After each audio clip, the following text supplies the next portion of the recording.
તપોભૂમિ ગુજરાતની આ યાત્રાને આગળ વધારીએ અને આપણે નીલકંઠ ધામના દર્શન તો કર્યા, પરંતુ હવે જાણીશું આજના દિવસનો મહિમા. શું કરવાથી દિવસ બનશે મંગલકારી, જણાવી રહ્યા છે આશુતોષજી આચાર્ય.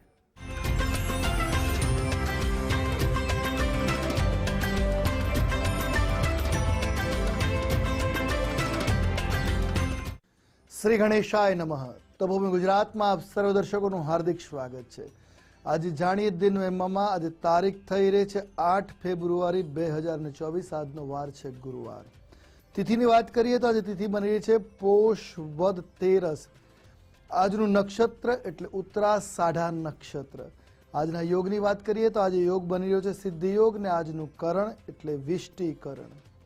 આજની રાશિની વાત કરવામાં આવે તો સવારે 10 કલાક અને 3 મિનિટ સુધી ધન રાશિ રહેશે. અર્થાત જે બાળકનું અવતરણ સવારે 10 ને 3 સુધી થાય એની જન્મ રાશિ ધન ગણાશે, જેના નામના વર્ણનાક્ષરો છે ભ, ધ, ફ અને ઢ. તે પ્રમાણે નામકરણ કરું શુભ નહીં થાવ. ત્યારબાદ અવતરિત થનાર જાતકોની જન્મ રાશિ મકર ગણાશે, જેના વર્ણનાક્ષરો રહેશે ખ અને જ. તે પ્રમાણે નામકરણ કો શુભ નહીં થાવ રહી શકે. જાણીએ આજના દિવસના સૂર્યોદય વિશે. સૂર્યોદય સવારે 7 કલાક અને 10 મિનિટ રહેશે, જ્યારે સૂર્યાસ્ત સાંજે 6 કલાક અને 35 મિનિટે દ્રષ્ટિગોચર થઈ ગયો છે. જાણીએ આજના દિવસના શુભાશુભ મુહૂર્તો વિશે. આજે અભિજીત મુહૂર્તનો સમય બપોરે 12 કલાક ને 31 મિનિટથી પ્રારંભ કરી બપોરે 1 વાગીને 16 મિનિટ સુધી રહેશે. રાહુકાલની વાત કરીએ તો રાહુકાલનો સમય બપોરે 2 કલાક અને 48 મિનિટથી પ્રારંભ કરી બપોરે 3 કલાક અને 43 મિનિટ સુધી રહેશે. આ ઉપરાંત આજે માસ શિવરાત્રી.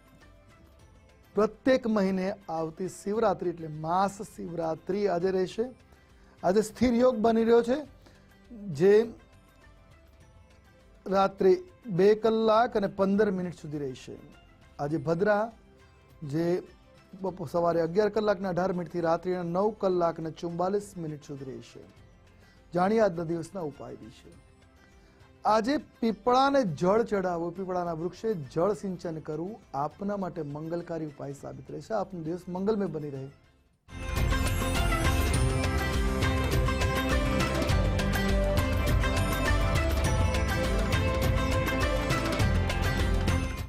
તો આજના દિવસનો મહિમા જાણ્યા બાદ હવે સમય થયો છે આધ્યાત્મિક મહાશક્તિ નિહાળવાનો. આપણી સનાતન સંસ્કૃતિમાં ત્રિદેવનું સ્થાન સર્વોચ્ચ છે અને ત્રિદેવ પૈકીના એક એટલે બ્રહ્માજી. બ્રહ્માજી સૃષ્ટિના સર્જનહારા છે, પણ તેમની ઉત્પત્તિ કેવી રીતે થઈ, કેવી રીતે તેમણે કરી આ સૃષ્ટિની રચના? બ્રહ્માજીની રોચક વાતો જાણીએ આશુતોષજીના મુખેથી.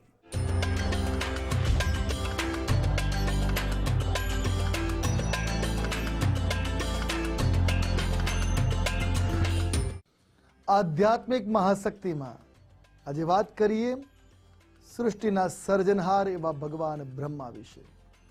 જે બિલકુલ આપણી ભારતીય સંસ્કૃતિની અંદર મુખ્ય 3 દેવતાની મહિમા છે: બ્રહ્મા, વિષ્ણુ અને મહેશ. બ્રહ્માજીનું કાર્ય છે આ સંસ્કૃતિનું, આ સંસારનું, સૃષ્ટિનું સૃજન કરવું.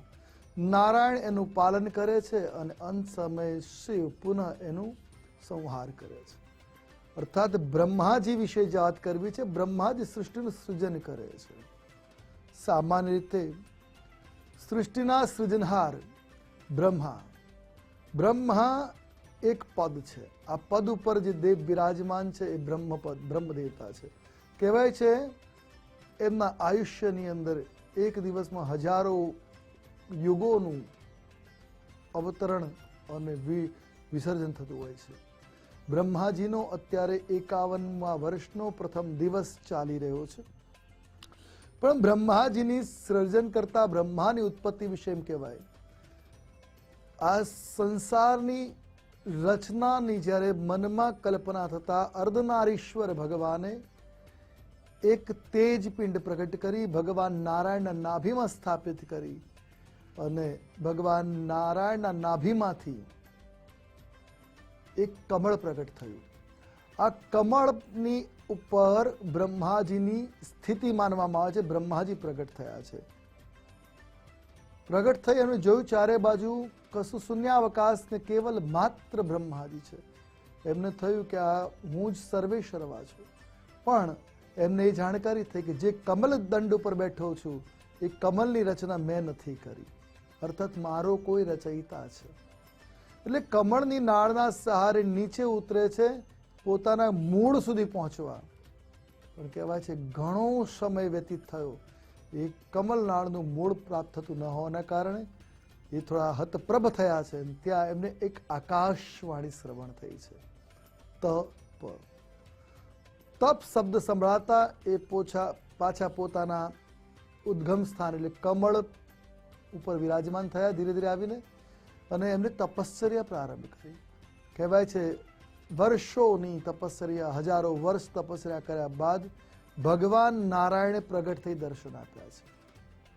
અને ત્યારબાદ એમને સૃષ્ટિ નિર્માણની આજ્ઞા કરી અને વરદાન માંગવા કહ્યું ત્યારે બ્રહ્માજીએ પોતાના હૃદયની અંદર નારાયણની ભક્તિ માંગી. અને એ ભગવાન બ્રહ્મદેવ આ સૃષ્ટિનું સૃજન કરતા છે. સૃષ્ટિના રચયિતા બ્રહ્માજીને માનવામાં આવે છે. ભગવાનની આજ્ઞાથી નિર્માણ કરવા માટે વિચાર કરવા લાગે કે શું કરવું જોઈએ. દૈવી સૃષ્ટિ નિર્માણ કરવાનો વિચાર કરી સૌથી પહેલા કહેવાય છે એમને પોતાના મનથી 4 પુત્રને ઉત્પન્ન કર્યા છે. સનક, સનંદન, સનતકુમાર અને સૌનક. આને સનતકુમાર કહેવામાં આવે છે. આ બધા 4 સનતકુમાર ઋષિઓ પ્રગટ થયા. 5 વર્ષનું જેમનું નિત્ય આયુષ્ય દેખાતા હોય એવા, નિત્ય 5 વર્ષીય બાળક જેવા દેખાવના આ સૌથી પહેલા બ્રહ્માજીના માનસ પુત્રો પ્રગટ થયા. સૃષ્ટિ રચવા માટે એમને મદદ કરવા કહેતા એમને કહ્યું કે અમે વૈરાગ્યના પથ ઉપર ચાલશું. ત્યારે ક્રોધના આવેશમાં બ્રહ્માજીએ સૃષ્ટિ રચવાની શરૂઆત કરી. તે સમયે એમના કહેવાય છે બ્રહ્મરંધ્ર અથવા તો ભ્રવરની બરાબર ભ્રવરની મધ્યમાંથી એક ક્રોધ પ્રગટ થયો અને એમાંથી એમને આસુરી સૃષ્ટિની રચના કરી. ત્યારબાદ આસુરી સૃષ્ટિ સંસારનો સંહાર કરવા વાળી જાણી બ્રહ્માજી એમને શાંત થવા આજ્ઞા કરી અને વિચાર કરવા લાગે શું કરવું જોઈએ. તે જ સમયે કહેવાય છે ભગવાન શિવ અર્ધ નારીશ્વર સ્વરૂપે ત્યાં પ્રગટ થયા. અને ત્યારે બ્રહ્માજીએ વિચાર કર્યો અને અર્ધ નારીશ્વરને એટલે શિવ અને પાર્વતી, સ્ત્રી અને પુરુષ, આ રીતે સૃષ્ટિક્રમની વિચારનો વિચાર કર્યો. અને ત્યારબાદ એમના શરીરના 2 ભાગ કહેવાય છે, એકમાંથી મનુ પ્રગટ થયા, બીજા ભાગમાંથી શત્રુપા પ્રગટ થયા. અને સંસારના બ્રહ્માજીના પ્રથમ પુત્ર જેના સંસારની રચના, મૈથુની સૃષ્ટિની રચના આગળ વધાવી એ મનુ મહારાજ દરેક વ્યક્તિના પૂર્વજ છે. મનુ મહારાજ અને શત્રુપાથી આ સંસાર આગળ વધ્યો. બ્રહ્માજી સૌથી એમ કહીએ આ સંસારના સૃષ્ટિક્રમની અંદર બ્રહ્માના પુત્ર મનુ, મનુના વંશની અંદર કહેવાય છે ઉત્તાનપાદ વગેરે થયા સંતાનો અને એમનાથી આખું સંસાર ભરાણો છે. પ્રિયવ્રત, ઉત્તાનપાદ, પ્રસૂતિ વગેરે એમના જે સંતાનો હતા એનાથી આખી સૃષ્ટિની રચના થઈ. બ્રહ્માજી નામ પાછળની પણ એક મહત્વનું કારણ છે. બ્રહ્મ અર્થાત એ ઈશ્વરીય ચૈતન્ય, દેવત્વ, સંપૂર્ણ જ્ઞાન, એ તેજ, ઐશ્વર્ય, ગુણધર્મ જેને જાણકારી પ્રાપ્ત કરે છે એને બ્રહ્મત કહેવાય. અને આ પોતેના નિયંતા અને રચયિતા અને સર્વોચ્ચ પદ હોવાના કારણે એમને બ્રહ્મા તરીકે વર્ણિત કરવામાં આવે છે. બ્રહ્માજી એમના પુત્રોની ઉત્પત્તિ કર્યા બાદ એમને પોતાના શરીરમાંથી 7 ઋષિઓને પ્રગટ કર્યા છે. ખોળામાંથી નારદજીને પ્રગટ કર્યા, પડછાયામાંથી કરદમજીને પ્રગટ કર્યા છે. જમણા પગના અંગૂઠામાંથી દક્ષ પ્રજાપતિની ઉત્પત્તિ કરી છે. આમ એમને આખા સંસારની રચના પ્રારંભ કરી. બ્રહ્માજીની આ જીવ સૃષ્ટિની રચના કરી અને બ્રહ્માજી પછી નક્ષત્ર, ગ્રહ નક્ષત્ર વગેરેની રચના કરી, યોગ, ઋતુ આ બધાની રચના કરી છે. બ્રહ્માજીના આ બ્રહ્માંડમાં કે મંદિરો ખાસ જોવા નથી મળતા, બહુ ઓછા મંદિરો છે. એમાં મહત્વપૂર્ણ બ્રહ્મદેવનું મંદિર હોય પુષ્કર, રાજસ્થાનમાં પુષ્કર ક્ષેત્રમાં બ્રહ્માજીના નિમિત્ત એક મંદિર છે. ગુજરાતની અંદર ખેડ બ્રહ્મામાં પણ બ્રહ્માજીનું મંદિર વિદ્યમાન છે. બાકી કોઈ મંદિરમાં બ્રહ્માજીની પ્રતિમા સ્થાપિત હોઈ શકે છે. બ્રહ્માજીને ઉલ્લેખિત કરીને મંદિરો બહુ જ ઓછા છે. બ્રહ્મ તત્વ અર્થાત દૈવી ચૈતન્યતા દરેક વ્યક્તિ આરાધના યોગના માધ્યમથી એને પ્રાપ્ત કરે, સાક્ષાત્કાર કરે અને એ બ્રહ્મત્વને પ્રાપ્ત કરે છે. માટે બ્રહ્માજીના મંદિરો બહુ ઓછા જોવા મળી રહ્યા છે. જો જીવનની અંદર દૈવી ચૈતન્યતા એક ઉર્જાની પ્રાપ્તિ કરવી હોય, આવાગમનના ચક્રને મટાડવું હોય તો બ્રહ્મ તત્વને જાણવું જરૂરી છે. બ્રહ્મ તત્વને જાણવાથી તમે ઈશ્વરીય તત્વના અધિકારી બનો છો અને એ અધિકારના કારણે તમે આવાગમનનું જે ચક્ર છે, 84 લાખ યોની પરિભ્રમણની જે પદ્ધતિ છે એમાંથી મુક્ત થઈ અને ઈશ્વરમાં ભળો છો. એટલે બ્રહ્મ તત્વ જ્ઞાન માર્ગના અધિપતિ ભગવાન બ્રહ્મદેવ છે. બ્રહ્મદેવ આ સૃષ્ટિમાં દરેક યજ્ઞમાં મહત્વપૂર્ણ સ્થાન છે. કદાચ ઘરે યજ્ઞ કરાવતા હોય તો યજ્ઞની જમણી બાજુમાં એક બાજુ ઉપર બ્રહ્મદેવની સ્થાપના કરવામાં આવે અને બ્રહ્માના આદિત્યમાં જ યજ્ઞ યાગાદિ ક્રિયા થઈ શકે. બ્રહ્મત્વની જેટલા પણ ધાર્મિક અનુષ્ઠાનો છે એમાં બ્રહ્માનું સ્થાન મહત્વપૂર્ણ છે. બ્રહ્મ તત્વની સિદ્ધિ મહત્વની છે. એટલા માટે બ્રહ્મત્વ જાગૃત કરવાથી બ્રાહ્મણત્વનો વિકાસ થાય છે અને એના માટે પવિત્ર થવું જોઈએ. મંત્ર જાપ કરવા પડતા હોય છે અને બ્રહ્માજીને પ્રસન્ન કરવા માટે મંત્ર છે ઓમ બ્રહ્મ ગાયત્રી મંત્ર, ઓમ ચતુર્મુખાય વિદ્મહે હંસારૂઢાય ધીમહિ તન્નો બ્રહ્મા પ્રચોદયાત. બીજો પણ ગાયત્રી મંત્ર છે ઓમ વેદાત્મને વિદ્મહે હિરણ્યગર્ભાય ધીમહિ તન્નો બ્રહ્મ પ્રચોદયાત. ઓમ બ્રહ્મણે નમઃ. ઘણા મંત્રો છે, બ્રહ્મ સૂક્ત છે. પણ બ્રહ્માજી કહેવાય છે સૃષ્ટિના રચયિતા તો છે, સાથે સાથે આ પૃથ્વી ઉપર જે વેદોનું સંકલન છે, ઋષિઓને જે વેદોનું જ્ઞાન પ્રાપ્ત થયું છે એ વેદોના રચયિતા પણ બ્રહ્માને માનવામાં આવે છે.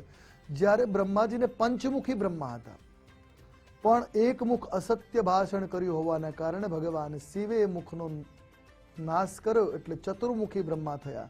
આ 4 મુખો એવી રીતે થયા કે જ્યારે દરેક દિશાનું એક દ્યોતક છે બ્રહ્માનું એક મુખ, ઉત્તર, પૂર્વ, પશ્ચિમ, દક્ષિણ આ દિશાઓમાં ભગવાન બ્રહ્માજીના મુખો છે અને દરેક દિશામાં એ મુખમાંથી એક વેદનું પ્રતિપાદન થયું છે. પૂર્વ મુખથી ઋગ્વેદની સ્થિતિ થઈ, દક્ષિણ મુખે યજુર્વેદ, પશ્ચિમ મુખે સામવેદ, ઉત્તર મુખે અથર્વવેદની કહેવાય છે ઉત્પત્તિ થઈ છે.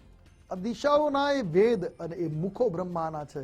એટલે આ પ્રકારે બ્રહ્માજીના મુખની સ્થિતિ થઈ. ભગવાન વિષ્ણુના ગર્ભમાં નાભીમાં હોવાના કારણે એમનું નામ હિરણ્ય ગર્ભ પણ પડ્યું છે. બ્રહ્માજીની આરાધના કરવાથી મનોરથોની પૂર્તિ થાય છે. જીવનમાં કોઈ જ્ઞાન બાબતે અટકાયત હોય, સંસારમાં કઈ વસ્તુની સ્થિતિ, દાખલા તરીકે ભગવાન બ્રહ્મદેવ જગતની ઉત્પત્તિના કરતા છે. સંતાન સુખ, વૈભવ, સાથે સાથે જીવનની અંદર મનોકામનાઓની સિદ્ધિ માટે બ્રહ્માજીની આરાધના કરવાથી એ સિદ્ધિની પ્રાપ્તિ થાય. ભગવાન બ્રહ્માદેવનું જે તીર્થ સ્થાન છે રાજસ્થાનમાં આવેલું પુષ્કર, ત્યાં પુષ્કર કુંડમાં સ્નાન કરવાથી માનવના તમામ પાપ તાપ નષ્ટ થાય છે. ત્યાં પિતૃતર્પણ, પિંડદાન વગેરે કરવાથી પિતૃગણોની મુક્તિ અને મોક્ષની પ્રાપ્તિ થાય છે. બ્રહ્માજીની આરાધના તમામ પ્રકારના મનોરથોને પૂર્ણ કરવા વાળી છે. બ્રહ્મત્વ સિદ્ધિ માટે બ્રહ્માજીની ઉપાસના કરવી આવશ્યક છે. જ્યારે ગાયત્રી મંત્ર જપ કરીએ, કોઈ વૈદિક મંત્રોનો જપ કરીએ, ધ્યાન લગાવીએ ત્યારે બ્રહ્માજીની આરાધના સ્વતઃ થતી હોય છે. પણ છતાંય થોડો સમય જ્યારે મહત્વપૂર્ણ હોય, યજ્ઞ યાગાદી પૂજામાં બ્રહ્માજીનું નામ સ્મરણ પૂજન કરી કાર્યની શરૂઆત કરવામાં આવે તો કાર્યમાં સફળતા નિશ્ચિત મળે છે. ભગવાન બ્રહ્મદેવના આશીર્વાદ પ્રાપ્ત થાય છે. ખાસ કરીને ઉત્પત્તિ કરતા છે તો ઉત્પત્તિ રિલેટેડ વસ્તુઓમાં ભગવાન બ્રહ્માજીની આરાધના મંગલકારી સાબિત થતી હોય છે. યથા ચતુર્મુખો બ્રહ્મા સ્વર્ગે લોકે પિતામહ તથા તમ યજ્ઞેસિમ બ્રહ્મા બુદ્ધિયુત્તમ. આ રીતે ભગવાન બ્રહ્માજીની પ્રાર્થના કરવામાં આવે કે જેમ સ્વર્ગલોકમાં તમે બ્રહ્મા પિતામહ છો એવી જ રીતે મારા યજ્ઞમાં, મારા કાર્યમાં તમે બ્રહ્મત્વ પદને પ્રાપ્ત કરાવવાવાળા બનો. આ રીતે ભગવાનજી બ્રહ્માજીની આરાધના કરીને કાર્યની શરૂઆત કરવાથી બ્રહ્માના આશીર્વાદ મળતા હોય છે. આજે બસ આટલું જ. કાલે ફરી મળીશું નવા વિષય નવી વાતો સાથે. કાલે મળીએ ત્યાં સુધી મને અર્થાત આશુતોષ આચાર્ય રજા આપશો. મળીએ ત્યાં સુધી મારા જય ભવાની.